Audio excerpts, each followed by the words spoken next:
Nantes, printemps 2011. Dans un quartier calme et résidentiel au nord de la ville, il y a une maison ordinaire. Une belle maison blanche, au 55 boulevard Robert Schumann. Une famille vit là. Un père, une mère, 4 enfants. Les voisins les décrivent comme discrets, catholiques, bien élevés. Ce matin d'avril, les volets sont fermés. La boîte aux lettres déborde. Un mot est collé dessus. Retour à l'expéditeur. Personne ne répond. Personne ne sort. La famille a disparu.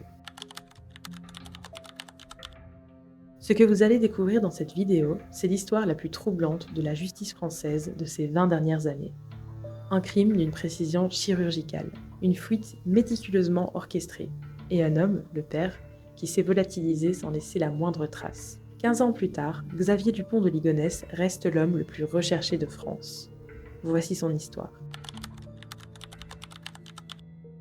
Pour comprendre ce qu'il s'est passé en avril 2011, il faut d'abord comprendre l'homme.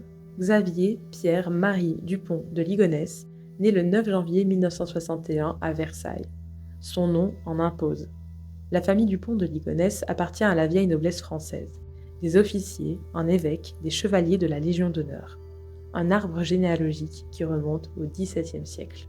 Mais derrière ce nom illustre se cache une réalité bien plus fragile. Le père de Xavier, Hubert, est un homme décrit comme playboy et baroudeur. Il quitte le foyer familial quand Xavier a à peine 10 ans. Il laisse derrière lui les dettes et une mère, Geneviève, qui va marquer à jamais le destin de son fils.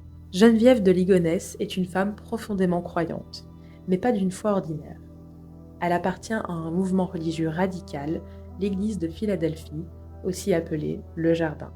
C'est un univers de prophéties, d'apocalypse imminente, de visions mystiques. La famille se déplace sur les lieux d'apparition de la Vierge. Elle élève ses enfants dans la conviction que le monde va s'effondrer et que leur famille fait partie des élus.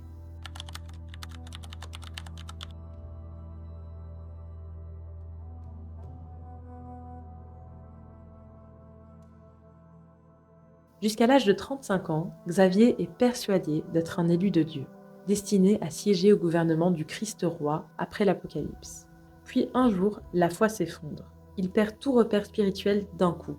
Il rejette en bloc tout ce que sa mère lui a enseigné. Ce vide intérieur ne sera jamais comblé. C'est à Versailles, dans sa jeunesse, qu'il rencontre Agnès Audanger. Comme lui, elle est profondément catholique. Comme lui, elle a grandi dans la foi. Ils se marient.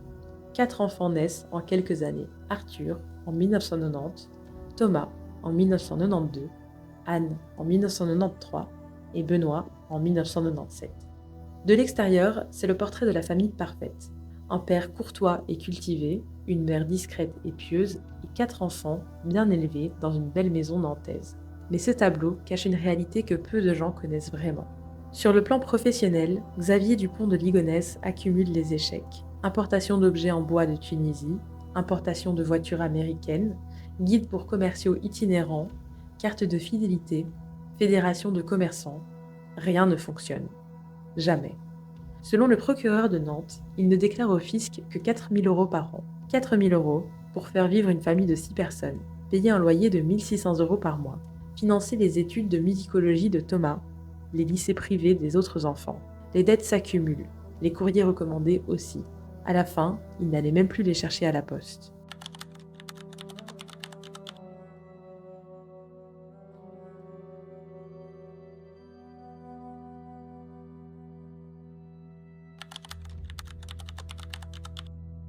« 2009. La situation financière de Xavier est catastrophique. Une de ses maîtresses, car oui, il a des maîtresses, une réalité que sa femme ignore, une de ses maîtresses vient se présenter spontanément à la police. Elle a prêté à Xavier 50 000 €. Elle a lancé une procédure judiciaire pour les récupérer. 50 000 €, une somme qu'il n'a pas et qu'il n'aura jamais. En janvier 2011, son père Hubert décède. Xavier hérite. Mais au lieu d'utiliser cet argent pour rembourser ses dettes, il pille le compte bancaire de son père défunt. Toujours en janvier 2011, il s'inscrit dans un club de tir à Nantes. Le mois suivant, il hérite également d'une carabine 22 long rifle de son père. En mars 2011, il achète des munitions, un silencieux. Il vient s'entraîner jusqu'à 4 fois par semaine.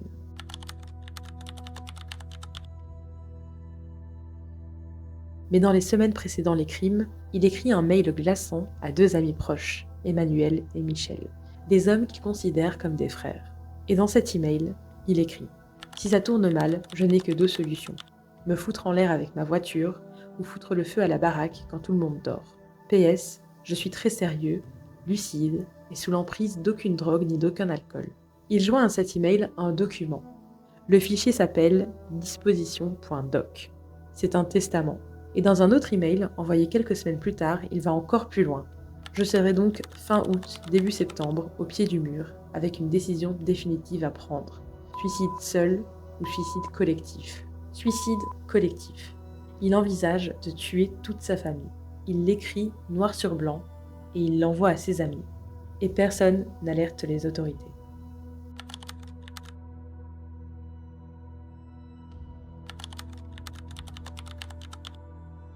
« 1er avril 2011. Xavier Dupont de Ligonnès passe la journée dans des magasins de bricolage. Il achète du ciment, une bêche, une houe. Le lendemain, le 2 avril, il achète 4 sacs de 10 kg de chaux vives. Il ne fait rien par hasard. Chaque achat est calculé. Chaque geste est prémédité. Il prépare les fosses où il enterrera sa famille sous la terrasse de sa propre maison. Quelques jours avant les meurtres, il passe également par un magasin de bricolage à Saint-Maur dans l'Indre, à des centaines de kilomètres de Nantes. Il achète des sacs poubelles, des dalles adhésives. Il pense à tout. La maison doit être propre. Les traces doivent disparaître. Il prépare également les lettres, les alibis, les histoires, pour les voisins, les collègues, les enseignants, pour tout le monde.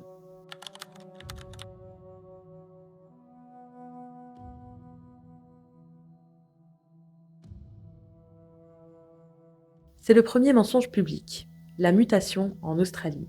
Mais pour les amis proches et les membres de la famille, Xavier a une autre version, bien plus élaborée, bien plus spectaculaire. Dans une lettre envoyée à 9 proches, il écrit qu'il est en réalité un agent infiltré de la DEA, la Brigade américaine des stupéfiants, qu'il a travaillé pendant 7 ans dans le milieu des discothèques françaises pour collecter des informations sur des réseaux de drogue, qu'il est désormais témoin essentiel dans un grand procès américain, et que toute la famille doit être exfiltrée d'urgence dans le cadre du programme fédéral de protection des témoins.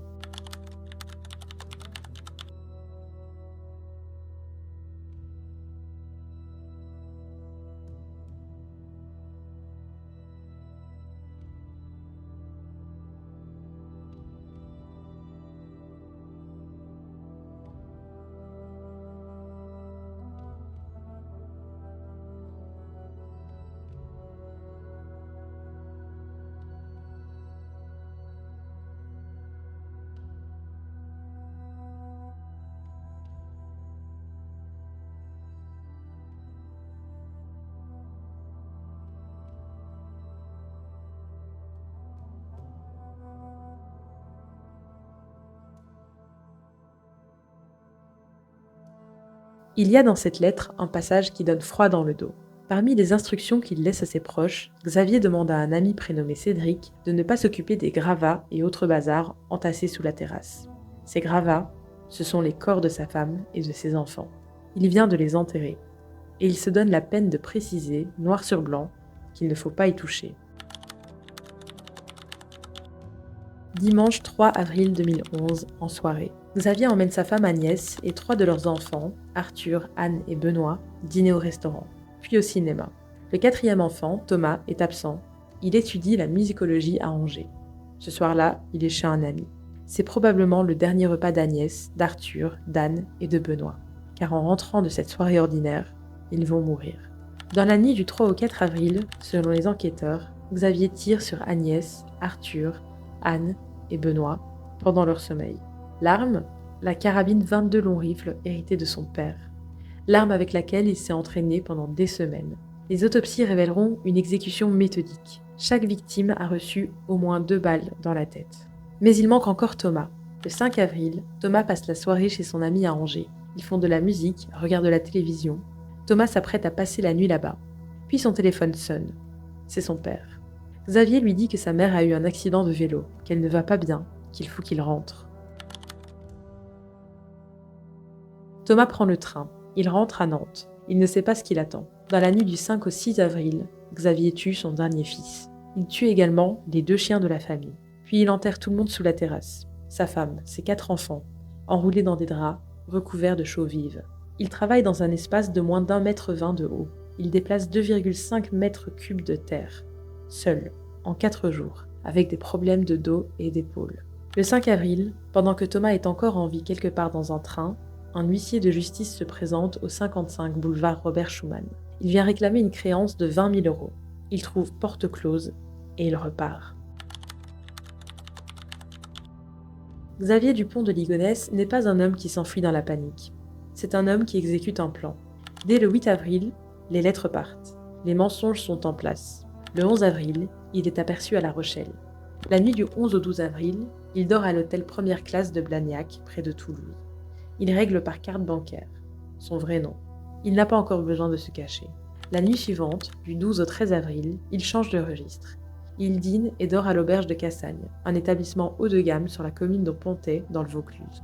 Il utilise une fausse identité pour cette nuit. 15 avril 2011. C'est le dernier jour. Xavier passe la nuit au Formule 1 de Roquebrune-sur-Argent, dans le Var.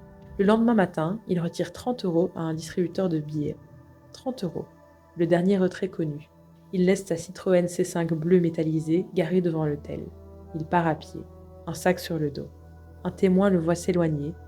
Le sac pourrait contenir une carabine. Et puis plus rien. C'est la dernière image connue de Xavier Dupont de Ligonnès. Un homme qui marche, un sac sur le dos et l'horizon devant lui. 19 avril 2011. Une enquête est ouverte pour disparition inquiétante de la famille. 21 avril. Les policiers entrent dans la maison. Ils fouillent le jardin.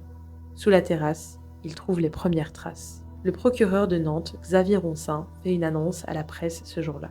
Il dira « Il y a quelques minutes, un reste humain a été découvert dans le jardin de cette famille, sous la terrasse, et l'enquête bascule donc malheureusement nettement sur une qualification criminelle de séquestration et d'assassinat. 5 corps, enterrés dans 2 fosses distinctes sur la terrasse. Agnès, Arthur, Thomas, Anne, Benoît. Enroulés dans des draps, recouverts de chaux. Les autopsies parlent d'exécution méthodique. Le père est introuvable. La France entière est sous le choc. Le 26 avril, une marche blanche réunit 450 personnes à Nantes. Le 28, les obsèques se tiennent à Noyers-sur-Serein, dans l'Yonne, le village natal de la famille d'Agnès.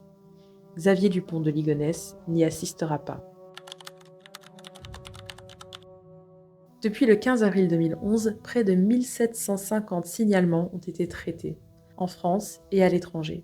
Chacun d'entre eux a abouti à la même conclusion. Ce n'est pas lui.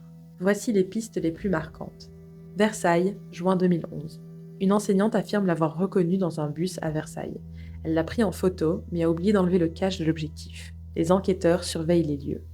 Résultat, rien. L'Italie, 2012. Un couple de restaurateurs français, près de Queno, est convaincu de l'avoir servi. Il serait arrivé de France, aurait apprécié le vin rouge, puis serait parti à la hâte. La police saisit les couverts, le verre et la bouteille. Résultat, ADN négatif. Dieppe, 2013. Témoins et commerçants signalent sa présence. Le gérant d'un hôtel est persuadé de l'avoir logé. Le client avait vidé les cendriers, effacé l'historique de ses recherches sur Internet. Résultat, ADN négatif. Le monastère, 2018. Des fidèles signalent un moine ressemblant fortement au fugitif dans un monastère situé non loin du dernier lieu où il a été vu.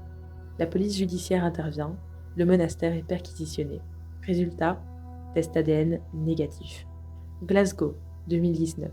Emballement médiatique planétaire. Un homme est arrêté à l'aéroport de Glasgow en provenance de Paris. Les empreintes digitales semblent correspondre. La France entière retient son souffle pendant 24 heures.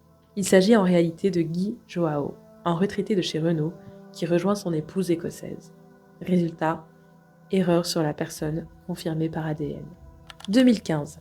Une lettre mystérieuse arrive dans la rédaction de l'AFP à Nantes. À l'intérieur, une photo de 2 des fils de Xavier, Arthur et Benoît, assis ensemble devant une table de cuisine. Au verso, en lettres majuscules, « Je suis encore vivant ». Et en dessous, « De là jusqu'à 7 heures ». Signé Xavier Dupont de Ligonnès, daté du 11 juillet 2015 à Nantes. La police judiciaire estime finalement qu'il y a très peu de probabilité que le courrier ait été écrit par le fugitif. 15 ans. Un mandat d'arrêt international. 1750 signalements, des dizaines de fouilles, des analyses ADN par dizaines. Et toujours rien. Alors, où est Xavier Dupont de Ligonnès ? 3 grandes théories s'affrontent, et elles ne se valent pas toutes. Première théorie, il est vivant et aux États-Unis. C'est la thèse défendue par Gilles Gallou, ancien enquêteur de la police judiciaire qui a participé à la traque dès 2011. Dans son livre publié en février 2026, il défend l'hypothèse d'une fuite aux États-Unis via un vol Nice-New York sur Delta Airlines avec de faux papiers obtenus auprès d'anciens contacts à la Seine-sur-Mer. En mars 2026, le shérif du comté de Brewster au Texas publie un appel à témoins. Xavier aurait possiblement été vu en 2020 dans la région, accompagné d'un labrador noir. Deuxième théorie, il est mort, suicide après le crime. C'est la thèse défendue par d'anciens directeurs de la PJ, dont Jean-Paul Le Tanceré. Xavier était acculé, financièrement, sentimentalement, socialement. Il avait lui-même évoqué le suicide seul dans ses emails. Des ossements ont été retrouvés en 2015 près de Fréjus, dans une forêt proche de son dernier lieu de passage. Mais les analyses ADN ont exclu son identité. Troisième théorie, la théorie de l'exfiltration. C'est la théorie avancée par la sœur de Xavier, Christine de Ligonnès, dans un livre paru en 2024. Selon elle, toute la famille aurait été exfiltrée en vie par des services secrets américains et les corps retrouvés à Nantes ne seraient pas ceux de la famille. Cette version est rejetée par la justice française. Revenons sur ce que cette affaire nous dit vraiment. Ce n'est pas seulement l'histoire d'un homme qui a tué sa famille, c'est l'histoire d'un mensonge de toute une vie et de son effondrement. Xavier Dupont de Ligonnès a vécu pendant des décennies dans l'illusion d'être quelqu'un de spécial, d'être un élu, puis un entrepreneur à succès, un bon père de famille, un homme respectable.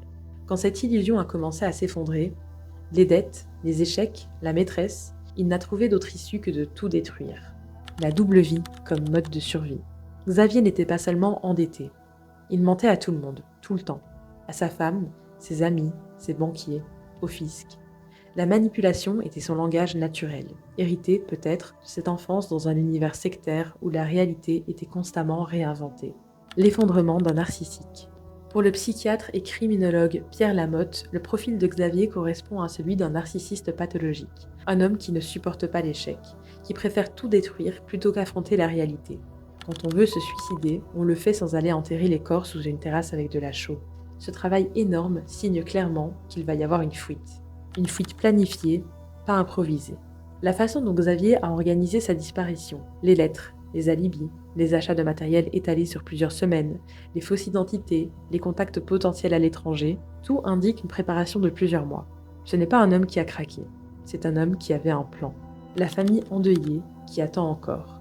Depuis 2011, la famille d'Agnès, ses frères, dont Guillaume Abbas Audanger, attend un procès qui ne peut avoir lieu, attend une vérité judiciaire qui reste suspendue dans le vide. J'aurai 70 ans dans quelques mois et j'aimerais bien que cette affaire se ferme, a confié Guillaume Abbas Audanger en avril 2026. « Rends-toi », demande-t-il à Xavier. 15 ans, 1750 signalements, des dizaines de fouilles, des milliers d'heures d'enquête, des livres, des documentaires, des podcasts, et toujours rien. Agnès, Arthur, Thomas, Anne et Benoît reposent dans un caveau familial à Noyer-sur-Serein, dans l'Yonne. Un village tranquille, loin du bruit médiatique. Leur famille attend depuis des années un procès qui n'a pas lieu. Attend un visage dans un tribunal. Attend que quelqu'un réponde de ce qui s'est passé sous cette terrasse. Xavier Dupont de Ligonnès, lui, est peut-être vivant. Peut-être mort. Peut-être au Texas. Peut-être à 100 km de chez vous. Si vous avez regardé cette vidéo jusqu'au bout, vous connaissez maintenant les éléments principaux de l'affaire Xavier Dupont de Ligonnès. Mais la vraie question, la seule qui compte, personne ne peut encore y répondre. Où est Xavier Dupont de Ligonnès ? Dites-moi en commentaire, est-ce que vous pensez qu'il est vivant ou mort ? Abonnez-vous et à très bientôt.